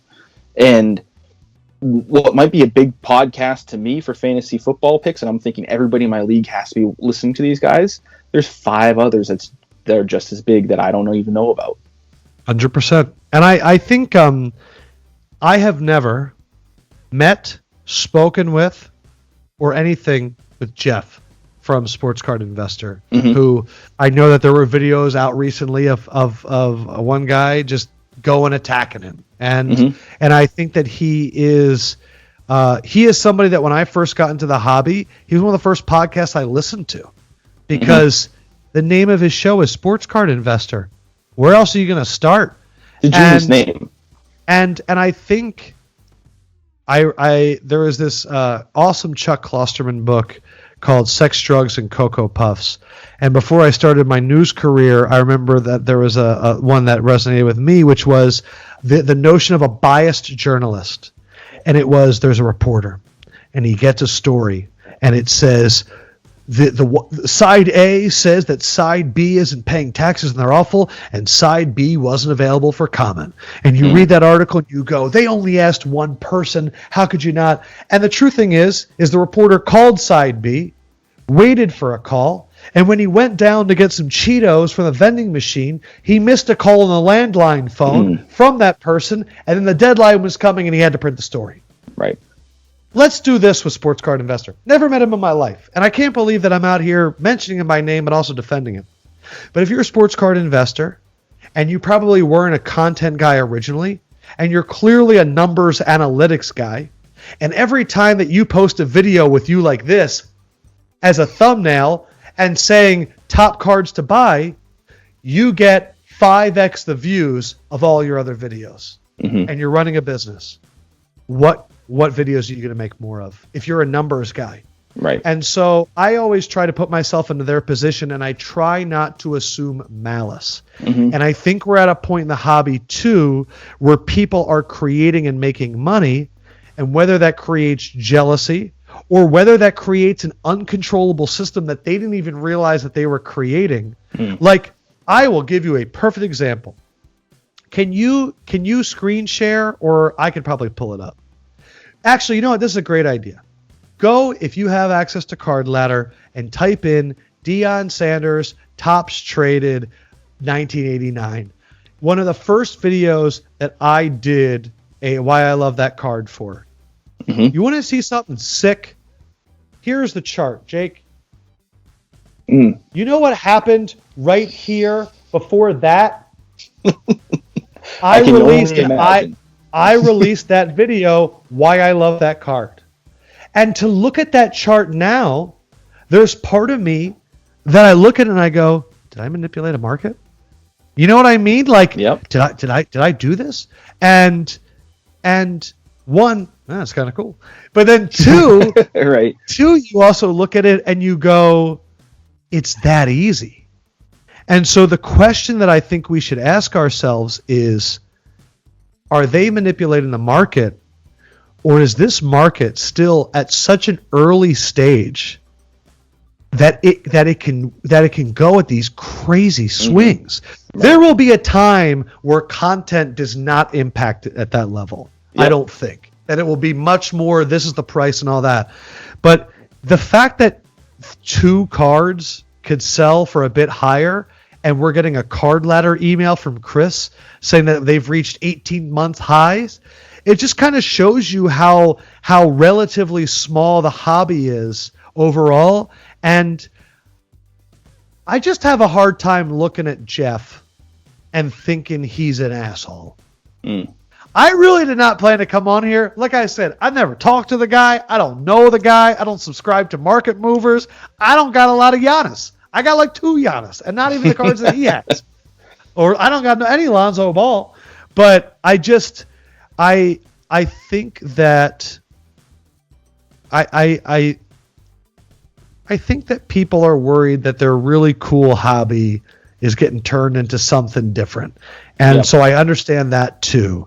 And look, man, I don't like talking bad about people because it does come back to you. I learned that at one of my first jobs in Louisville. I came in, I was intimidated by everybody. They were all these reporters that nailed things on one take. And I remember that there was a reporter and she really wasn't working that hard. And I kind of wanted to endear myself to the older reporters. And I was like, yo, she like kind of leaves early and comes in late and blah, blah, blah. And they were like talking to me more. And I was like, okay, I'm making some inroads. And then one day after the shift, we all went out for drinks. And the girl looked at me and she goes, are you surprised that I'm still here? Because apparently I leave early every day. And it was that realization, like, what did I really gain? Everyone here thinks that now I'm talking shit all the time. This girl doesn't respect. And I had to rebuild it, and I apologized, and I paid my dues and all that. But the thing that I say to everybody is to the fuel for your motivation, you are like a spaceship. And to get into outer space, unfortunately, the big tank is usually fueled by haters. You need people doubting you to really get to that point. But if you want to float in space, you have to lose that tank. They don't keep that tank on. They drop into the ocean. And so if your content is predicting players and shitting on people, you might be getting a lot of mentions right now. It is not sustainable, and I implore you to find a healthier discourse because nobody wants to live their life like that. Wow. I think that's a lot to chew on, but I think that's right. Okay. I like it. Yeah, and I think, and I'll say this, and if there is malicious intent, I have no doubt that it will come out because it always comes out because a lot of these people work with a lot of people. And as soon as those people eventually leave those companies, they start talking. So that's why I don't worry about, I don't need to be the one that cracks the case and outs people because I much rather read the story over coffee and go, man, did you read this? What an idiot. So for me, it's like, I don't want to be there with a pitchfork because that's not an image that I want to be a part of anyway. I dig it. I think positivity wins in the long term. And I mean, I don't think there's anybody that has any sort of a social media following. I'm kind of formulating this thought as we're talking, but that hasn't at some point been accused of either manipulating the market, and I'm talking specifically about cards, or attempting to. I mean, even so, I'll take myself as an example. I got hit with it right away. Right. Like I love the 97-98 Upper Deck game dated. I'll pump it right now. No. And I was doing a video about it, and I was talking about how rare those cards are, and I think that if they were serial numbered, they would be more appreciated, and so on and so forth. So I compared it. Right. It's a hypothesis. SSP is a gift and a curse. Right. It is. But I made a chart comparing the game dated to other cards made in the same year with the same type of players that are serial numbered. And there is a hypothesized print run for that card, but we don't know because it's not serial numbered. And these other cards, there's more, but we know what the print run is. So I was comparing the prices, and our buddy, Jordan, for the hobby, called me out and said, dude, if you have to make this into a cool card by making a chart, it's not that cool of a card. And we were talking a little bit, and I love Jordan. Jordan and I have a lot of He's a great guy. Yeah, a lot of similar interests. Shoes, Green Bay Packers. Anybody that prefers raw cards over graded cards is typically a good dude. Yeah. I'm not that person, but he's... Right. But, it's like we have a following. People will watch our stuff and listen to what we say, and, our intent might not be perceived by everybody the same way. My intent was not to pump that card and get it to go up because I don't own a bunch of them. The ones that I own are my PC. I'm not selling them. I'm not selling my Dikembe Mutombo. Yeah. So, I just wanted to share. Well, you're definitely not selling because, as you said before, you are a hoarder. And yes, so I am. If you're talking about something, it probably just means you're buying more of it. You're not flipping any of this. Yeah. Right. But, and I like to share what I enjoy and why I enjoy it. And I thought that the chart was. But you know what? The criticism is warranted because if I don't say what my intent is, it might be different than what people perceive, but it might, both may be true. Depends on perception is reality. That's why transparency is ultimate. It's if you've ever been in a relationship where you've been hiding things from your partner, it's exhausting because you're living a double life. If you've ever been in a job where you're lying about your output, you're in fear. If you're one of those, if you were in school and you're in a group project and you're not getting your stuff done, it's haunting you. And what I would tell everybody is, imagine if all that shit went away. And all it takes is you being honest. And so if you have faith in your ability to prospect and all that stuff, then I think you're fine. If you feel like you need to resort to that stuff, it's tough. But like what you're saying about like talking about cards, it's undoubtedly the biggest struggle that I have because it's the most fun question to ask everybody. What do you think's undervalued?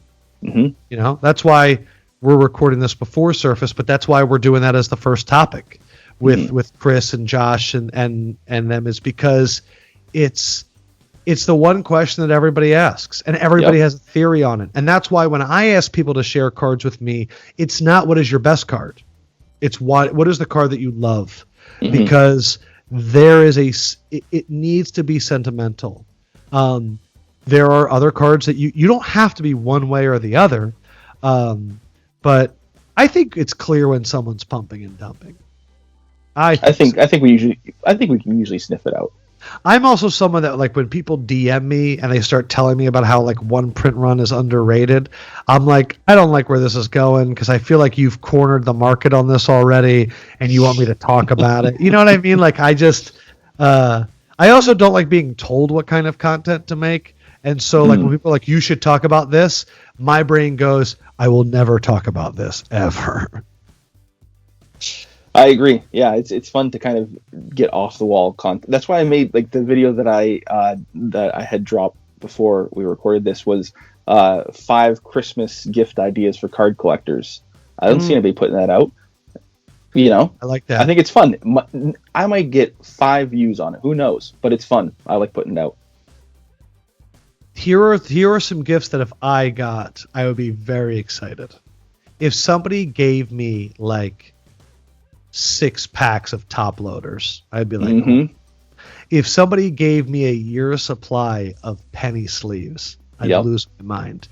My new favorite obsession that I just bought, and I'm going to buy a lot more. Here's a few things. Here's more on my list of things I would like for Christmas.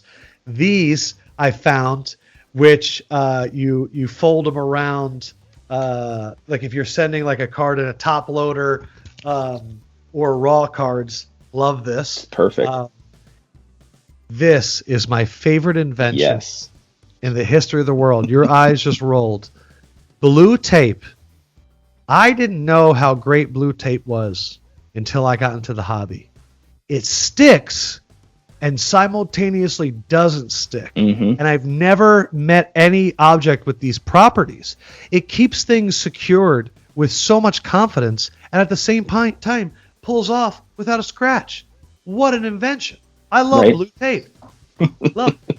We were doing a painting project and my wife told me that we need some painter's tape. I said, all right, I'm on it. And I got, 3 more than we needed because I'm going to use that stuff. Yeah, everyone's place turns into like a shipping container. And if I could get one more, what was on your top 5 Christmas gifts? I'll watch the video. Supplies was number 2. Okay. So, and I had penny sleeves, top loaders, card savers, all that was all in supplies. Yeah. Product was number 5, just because unopened wax. Totally. You can't get it. It's hard to get. Yep. I'm trying to remember now. What else did I have on there? A trip to the National. Somebody got me that for a Christmas gift. That'd be pretty dope. Yeah. eBay gift card. That's where the hobby happens. I'm trying to remember what the 5th one was. Can't be. Membership to PSA or BGS. Oh, what does the membership get you? So the membership, and I think BGS may have suspended theirs, but it gets you some, quote unquote free submissions. You're paying them Gotcha. with a membership, and some swag. And sometimes they'll give you some publications that they do, but it's for the That's how I submissions. know I'm getting old, is I no longer want swag. I have been sent things from people that are like t-shirts and stuff, and I want to be like, guys, I have my t-shirts down to a science right now, and I'm just not going to walk around New York in a StockX shirt. It's just not something that I want to do. But there was a time in our lives in our 20s where all I wanted were free t-shirts and stuff. Mm-hmm. And now I'm like, I don't have enough drawer space. And now you're making me go to Salvation Army, and I don't appreciate it. So I'm not in the swag game anymore. But I think what was the second one you said? Wax. Yeah. One of the things that I did that was fun, I forgot. I went on to StockX. This was months ago. And I looked at prices on eBay for like different types of wax, and I would just go on and make a bid. And what happens is sometimes sellers there get desperate and they'll just pop your bid. Now, the weird thing is you suddenly wake up one day to an email saying, congratulations, you just bought a hobby box of 2014 Topps Chrome. And you're like, I bought what? Like, I did not buy that.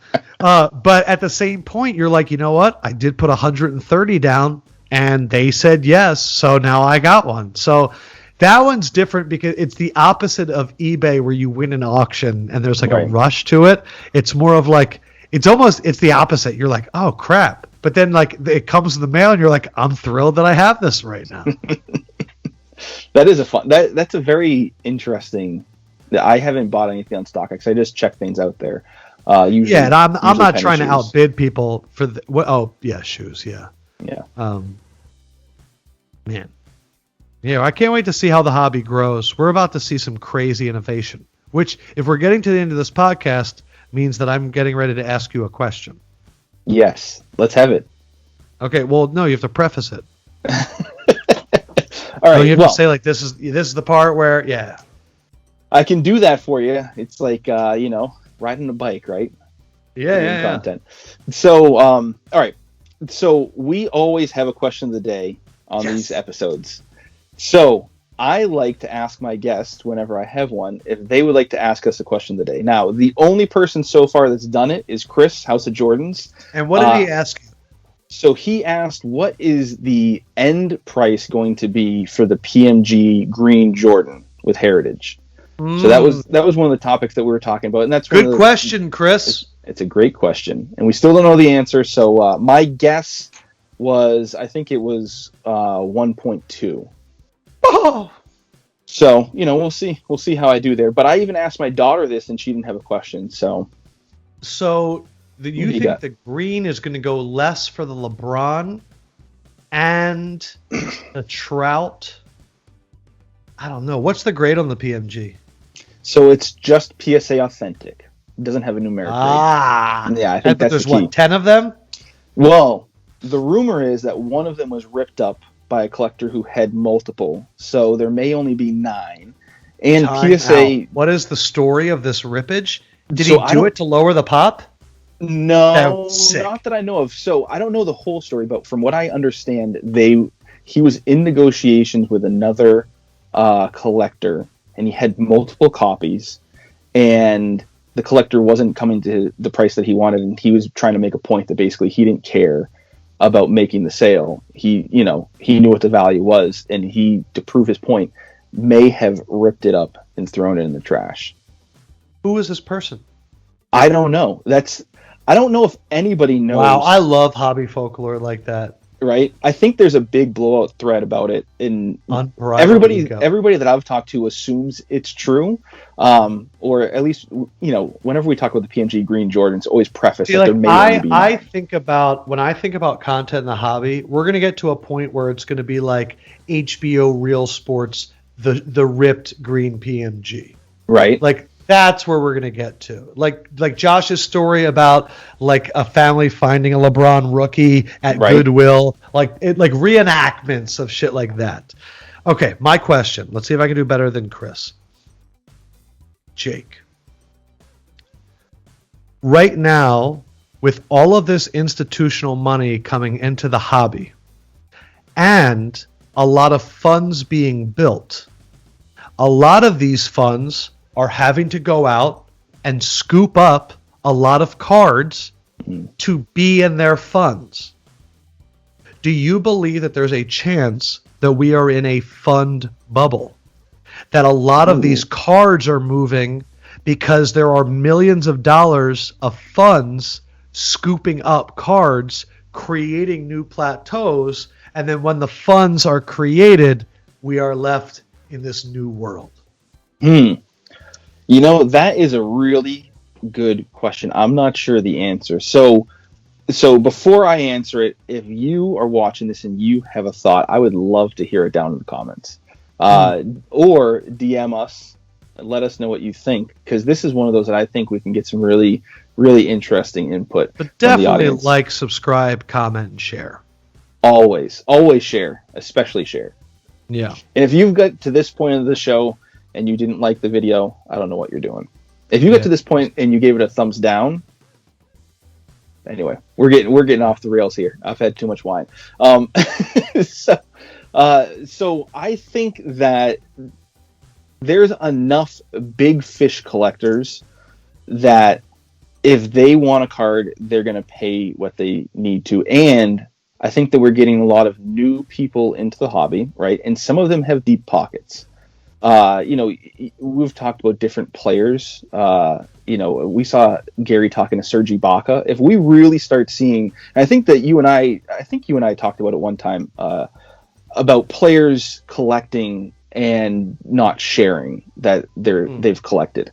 And if it starts getting cool, that they may share it more, but that may also attract more of big money guys.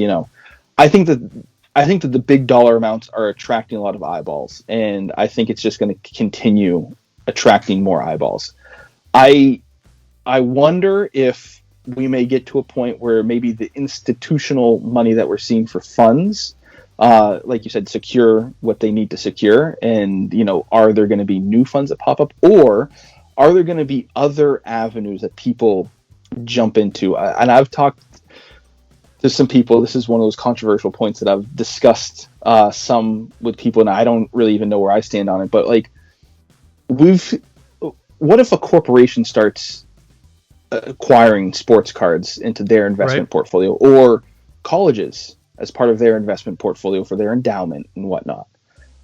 There are a lot of avenues for investment that have only seen traditional investments, stock, bonds, and the like, that have also at times invested in real estate, more tangible goods, art. Do cards get to that point? If they do, then the sky's the limit. I think it does, because I think that's the reason that people like me are in it, because I see that kind of future. At the same point, I feel as though we're in the middle of an arms race, and I don't think people know what's going on.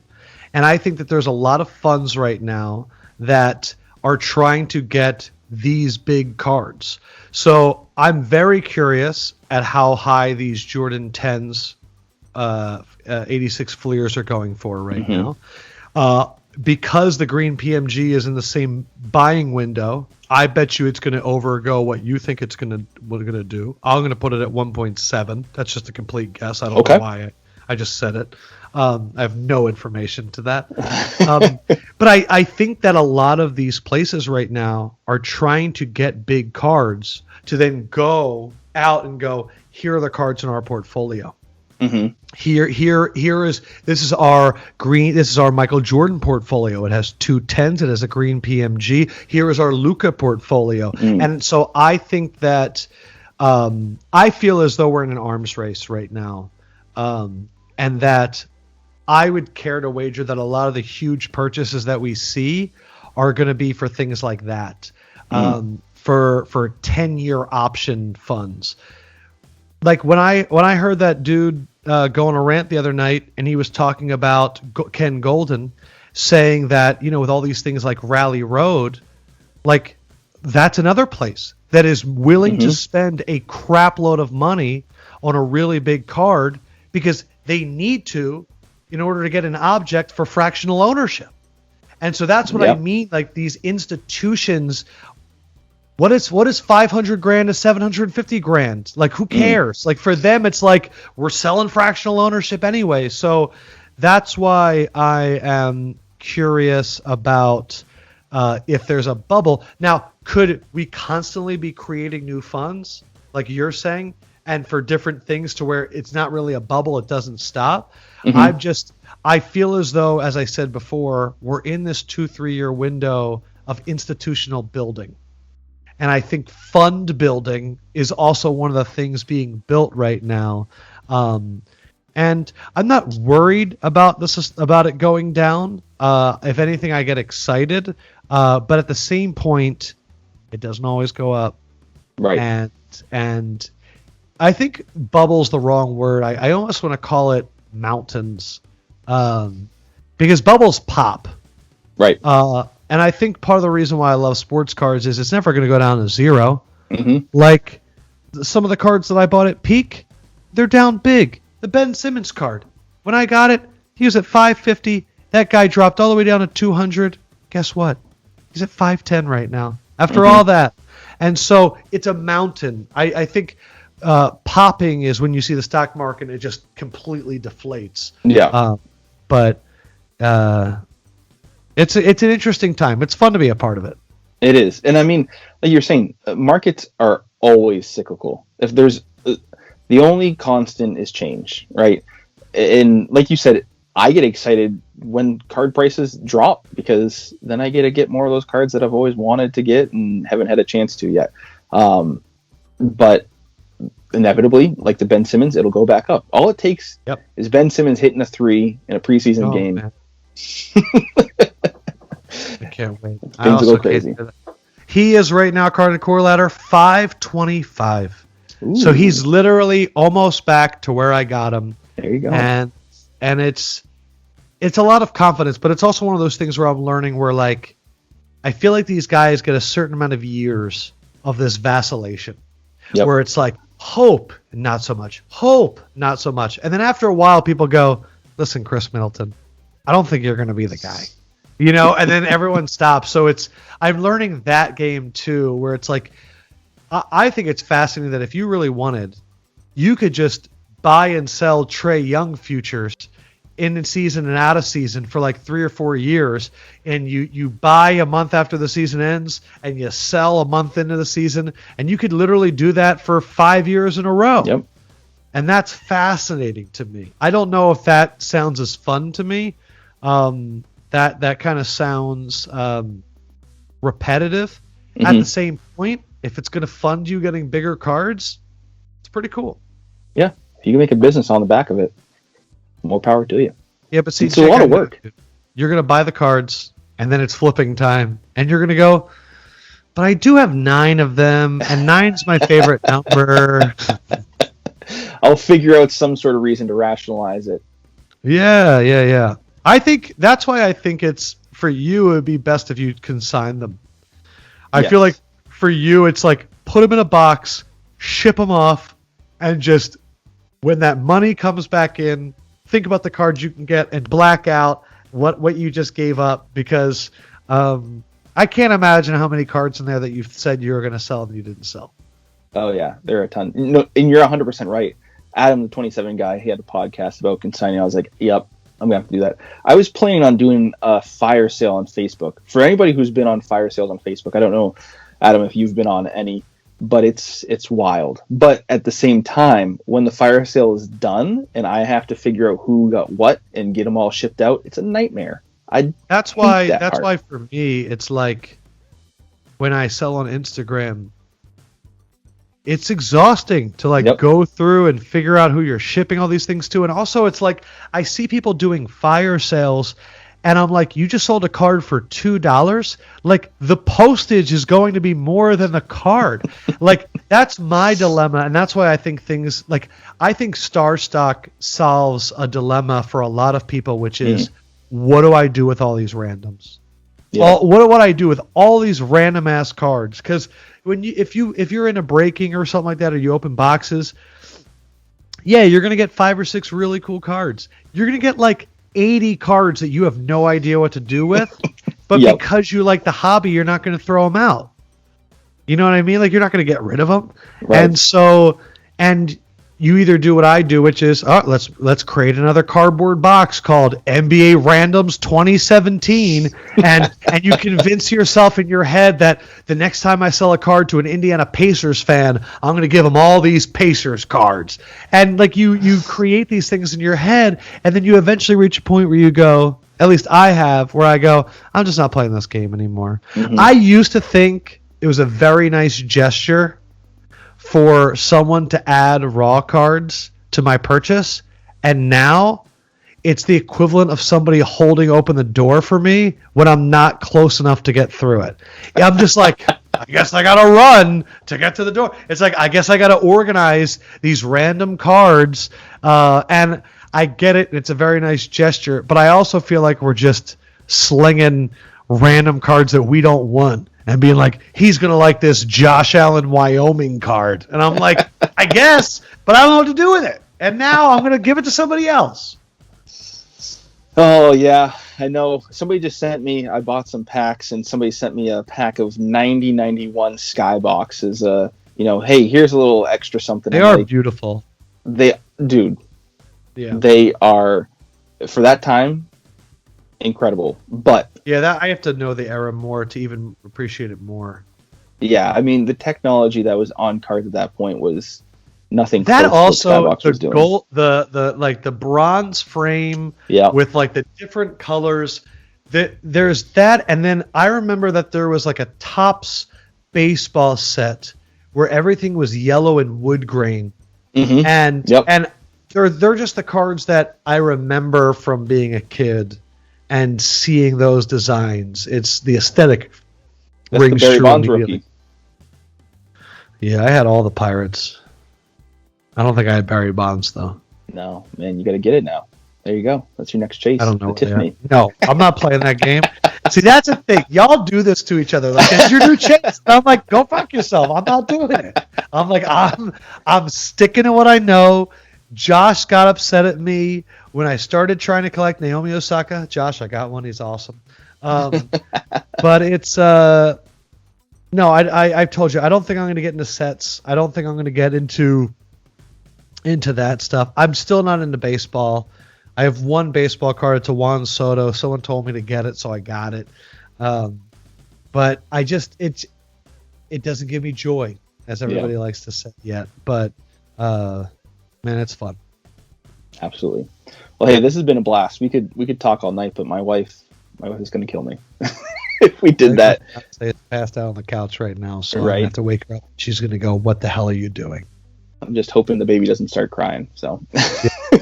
And it was good talking to you. Keep kicking ass. Thank you for supporting and helping me out with any questions that I ever had. And shout out to Grails R Us. And I appreciate you, bro. Big time.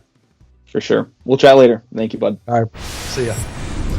Thank you once again, Adam. Great fun having that conversation. So he also asked a phenomenal question, so I'm really excited to hear your thoughts on that. Drop those down in the comments.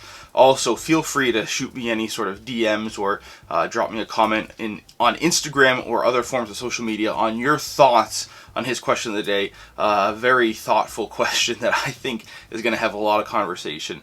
And we'll see how that all plays out as the years come, as the months go into the new year. It's going to be an interesting thing to see that dynamic in the hobby and how that all plays out, and how successful that part of the hobby ends up being, because it's definitely a part of the hobby that is here, and we'll see how much of an impact it does have. So really excited to see all that. Again, really excited to have this conversation.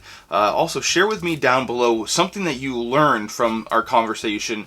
It could be card related or not. We spanned a number of topics, so drop that down in the comments as well. I'm always interested to see what type of nuggets were your favorite, or new information that you may have learned. So drop it down in the comments. As always, if you're new here, please consider subscribing.